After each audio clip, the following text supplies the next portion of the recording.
नमस्कार, आप देख रहे हैं आज की खबर। मैं हूं आपके साथ रागिनी सिंह। रुक करेंगे खबरों की ओर, लेकिन उससे पहले हेडलाइंस पर एक नजर।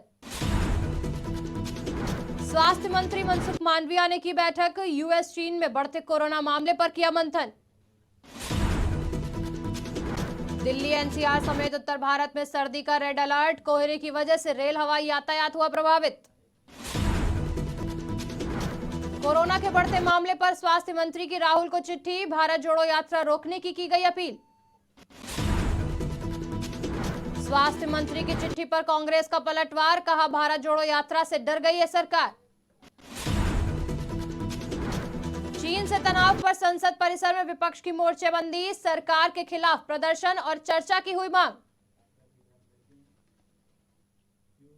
और इस वक्त बड़ी खबर आपको बता रहे हैं, जहां भारत में कोरोना का BF7 वेरिएंट मिला। इस वक्त की बड़ी खबर, वडोदरा में BF7 के संक्रमण की हुई पुष्टि। इस वक्त की बड़ी खबर आपको बता रहे हैं, कोरोना का BF7 वेरिएंट वडोदरा में मिला। इस वक्त की बड़ी खबर, NRI महिला में BF7 वेरिएंट की हुई पुष्टि। भारत में कोरोना का BF7 वेरिएंट मिला है। वडोदरा में BF7 के संक्रमण की पुष्टि हुई है। ये संक्रमण NRI महिला में मिला है। NRI महिला में BF7 वेरिएंट की पुष्टि हुई है। चीन में BF7 वेरिएंट की वजह से ही कोरोना विस्फोट हुआ। इस वक्त की बड़ी खबर,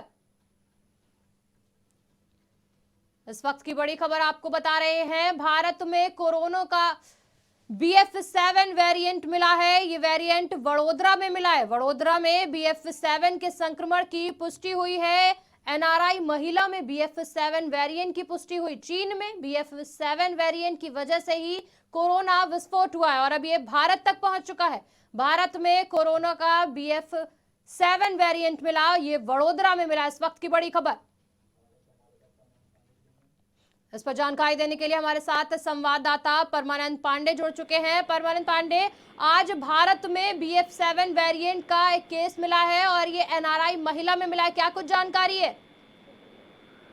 रागिनी, बताना चाहूंगा, एक NRI महिला थी वडोदरा में, जहां उसको लेकर एक BF7 यानी कि नए कोरोना वेरिएंट की पुष्टि हुई है। फिलहाल उसे अस्पताल में भर्ती कराकर इलाज किया जा रहा है। उसकी हालत काफी गंभीर बताई जा रही है। क्योंकि नया वेरिएंट है, इसलिए सरकार से लेकर और पूरे प्रशासन के कान खड़े हो गए हैं। नए वेरिएंट को लेकर अभी इसका जीनोम सीक्वेंसिंग करने के बाद जो पता चला, उसके बाद जिस तरह से आने वाले दिनों में इसके मामले तेजी से बढ़े हैं, चाहे वो चाइना हो या ब्राजील हो।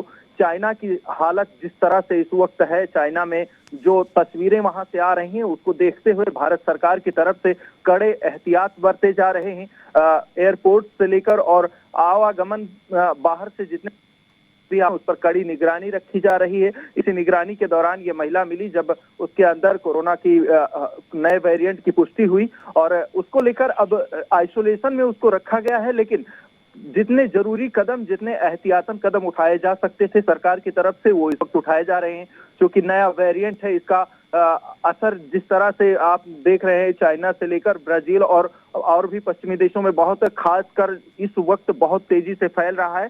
तो कहीं ना कहीं स्वास्थ्य मंत्रालय बहुत तेजी से इस पर एक्शन ले रहा है और एक्शन लेने के साथ ही कहीं ना कहीं इसकी व्यवस्था में भी पूरी तरह लग गया है, ताकि हिंदुस्तान, फिलहाल ये कहा जा सकता है कि हिंदुस्तान में जिस तरह से पिछले दिनों में जो वैक्सीनेशन कराए गए, जो एहतियातन कदम उठाए गए, वो काफी सफल हुए। कोरोना को मात देने में हम कहीं हद तक सफल रहे।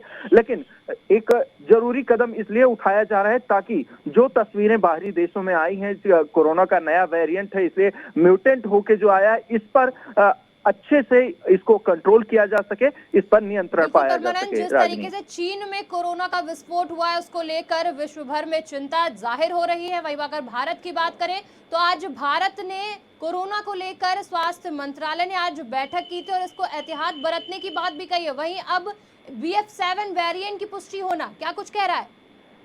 देखिए रागिनी, जिस तरह से आज केंद्रीय नेतृत्व की बैठक हुई, उसमें स्वास्थ्य मंत्री ने एहतियातन ये कदम उठाने के लिए कहा है। हालांकि ये भी बात कही गई है कि भारत में इस बात को लेकर चिंता करने की कोई आवश्यकता नहीं है। भारत में बूस्टर डोज सहित पिछले दो डोज वैक्सीन दिए जा चुके हैं। भारत की अपनी वैक्सीन है और भारत दूसरी तीसरी लहर में कोरोना को लेकर उसके पास काफी सारा अनुभव है। हालांकि ये बात जरूर कही गई है कि वैक्सीनेशन के बावजूद हमें थोड़ा सा सजग रहने की जरूरत है, घबराने की जरूरत नहीं है, लेकिन गाइडलाइंस जरूरी है। जो नॉर्मल मास्क से लेके, सैनिटाइजर से लेके और डिस्टेंस की जो बातें की जा रही है, वो छिटपुट गाइडलाइंस देखने को मिलेगी। इसलिए भारत सरकार की तरफ से ये साफ कहा गया कि फिलहाल हमें घबराने की जरूरत नहीं है, क्योंकि नया वेरिएंट है। नए वेरिएंट पर वैक्सीन का क्या असर होगा, इसका म्यूटेशन किस आधार पे हुआ है, वो जो वैक्सीन बनाई गई थी, वो दोनों वैक्सीन काम करेंगी या नहीं करेंगी, इसका अभी कोई एक्चुअल डेटा है नहीं। इसलिए सरकार की तरफ से एक गाइडलाइंस जारी की गई, उसमें बताया गया कि हमें सावधान रहना है फिलहाल इस वेरिएंट से। BF7 है, इस पर वैक्सीन का क्या असर है, अभी तक इसका कोई डेटा नहीं आया है। तो नए वेरिएंट को लेकर गाइडलाइंस जारी की गई है। हालांकि ये केस मिलने के पहले ही गाइडलाइंस जारी की गई थी, क्योंकि जो हालात इस वक्त चाइना में है, जो मार चाइना झेल रहा है कोरोना वायरस को लेकर, उससे सिर्फ भारत ही नहीं बल्कि पूरी दुनिया सजग है, पूरी दुनिया सख्ते में है थोड़ा बहुत। क्योंकि जितना तेजी से चीन में कोरोना का नया वेरिएंट फैला है, उसको लेकर पूरी दुनिया में इस वक्त थोड़ा बहुत BF7 वेरिएंट मिला है। जानकारी देने के लिए बहुत बहुत धन्यवाद। आपको बता रहे हैं इस वक्त की बड़ी खबर, भारत में कोरोना का BF7 वेरिएंट मिला है और ये वेरिएंट वडोदरा में मिला है। BF7 के संक्रमण की पुष्टि NRI महिला में हुई है। बढ़ते हैं अगली खबर की ओर।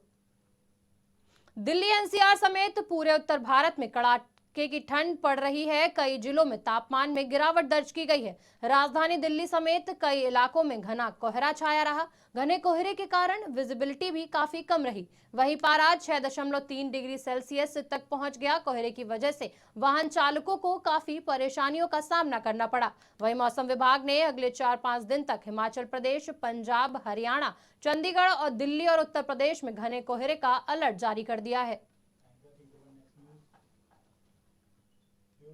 चीन में बढ़ते कोरोना के मामलों को देख केंद्रीय स्वास्थ्य मंत्री ने कांग्रेस नेता राहुल गांधी से भारत जोड़ो यात्रा को स्थगित करने की अपील की। मनसुख मांडविया के इस चिट्ठी पर कांग्रेस नेताओं में गुस्सा देखने को मिला। राजस्थान के मुख्यमंत्री अशोक गहलोत से लेकर कांग्रेस के वरिष्ठ नेता जयराम रमेश, अधीर रंजन चौधरी ने इसे केंद्र सरकार और बीजेपी में यात्रा को लेकर डर की बात कही। वहीं कांग्रेस के जवाब देते हुए केंद्रीय मंत्री अनुराग ठाकुर ने भी इस पर प्रतिक्रिया दी है। माननीय स्वास्थ्य मंत्री ने, जैसा कि जयराम रमेश जी ने बताया, कि एक भाजपा सांसद राजस्थान से हैं बीपी चौधरी, उनके पत्र का हवाला देते हुए राहुल गांधी जी को यह पत्र प्रेषित किया।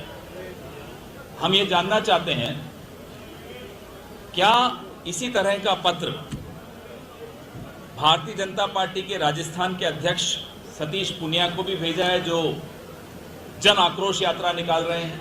क्या इस तरह का पत्र कर्नाटक की भाजपा को भी भेजा गया है, जो एक और यात्रा निकाल रहे हैं? उसमें भी भीड़ नहीं आ रही है, मैं मानता हूं, स्वीकार करता हूं कि भारत जोड़ो यात्रा में उत्साह है और भीड़ ज्यादा आ रही है। हम नियमों का पालन करेंगे, बशर्ते आप नियमों की घोषणा करें, और वो नियम सबके लिए लागू होने चाहिए, सिर्फ राहुल गांधी के लिए नहीं, सिर्फ कांग्रेस पार्टी के लिए नहीं, सिर्फ भारत जोड़ो यात्रा के लिए। क्या एक परिवार सब प्रोटोकॉल से ऊपर है? ये तो मैं मान सकता हूं कि आज भी गांधी परिवार में कांग्रेस के राष्ट्रीय अध्यक्ष को ज़्यादा एक परिवार को मान्यता मिलती है, लेकिन देश का प्रोटोकॉल, कोविड का प्रोटोकॉल तो उनको फॉलो करना पड़ेगा। आखिर क्या कारण है कि आज भी एक पार्टी, एक राजनीतिक दल एक परिवार तक अपने आप को सीमित रखता है और उसके लिए सारे प्रोटोकॉल तोड़ने के लिए भी तैयार। गुजरात के नए मुख्यमंत्री भूपेंद्र पटेल ने नई दिल्ली में भारत के रक्षा मंत्री राजनाथ सिंह से शिष्टाचार भेंट की। राजनाथ सिंह ने मुख्यमंत्री भूपेंद्र पटेल को गुजरात चुनाव में ऐतिहासिक जीत और राज्य के विकास के लिए शुभकामनाएं दी। भूपेंद्र पटेल ने बैठक की तस्वीरें अपने सोशल मीडिया पर साझा की। सीएम ने ट्वीट किया, भारत के माननीय रक्षा मंत्री श्री राजनाथ सिंह जी ने नई दिल्ली में शिष्टाचार मुलाकात हुई। भारत और चीन के बीच सीमा पर तनाव पर चर्चा की मांग को लेकर विभिन्न विपक्षी दलों के नेताओं ने संसद परिसर में महात्मा गांधी की प्रतिमा के पास धरना दिया। विरोध प्रदर्शन का नेतृत्व कांग्रेस नेता सोनिया गांधी ने किया। चीन की एलएसी पर घुसपैठ की कोशिश की पूरी घटना के बाद केंद्र सरकार विपक्ष के निशाने पर है। कांग्रेस लगातार पीएम मोदी और सरकार को इसे लेकर घेरने का काम कर रही है। राहुल गांधी के बाद अब कांग्रेस के पूर्व राष्ट्रीय अध्यक्ष सोनिया गांधी ने भी इस मुद्दे का जिक्र कर मोदी सरकार पर हमला बोला है।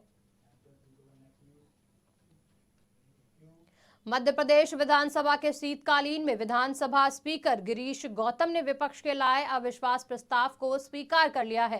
कांग्रेस ने 51 मुद्दों पर करीब 104 पेज का आरोप पत्र तैयार किया। विपक्ष ने सरकार को घेरने के लिए पूरी तैयारी की है। पोषण आहार घोटाला, शराब की अवैध बिक्री, महाकाल लोक, ईओडब्ल्यू की भूमिका, नेताओं की सुरक्षा और सम्मान में चूक, विपक्ष के विधायकों से भेदभाव, आदिवासियों के हितों की रक्षा में असफलता, अनुकंपा नियुक्ति में बेटियों को नौकरी न देने जैसे मुद्दों समेत 51 बिंदुओं पर कांग्रेस सरकार पर हमला बोलने के लिए तैयार है।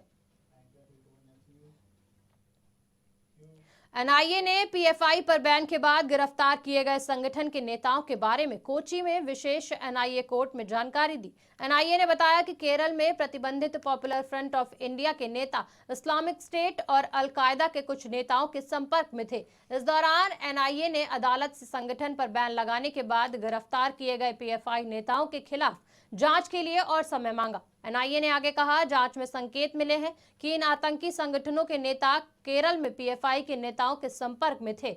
ऐसे में राष्ट्रीय सुरक्षा को देखते हुए जांच की और आवश्यकता है। फिलहाल बुलेटिन में इतना ही। देश दुनिया की तमाम बड़ी खबरों के लिए देखते रहिए आज की खबर।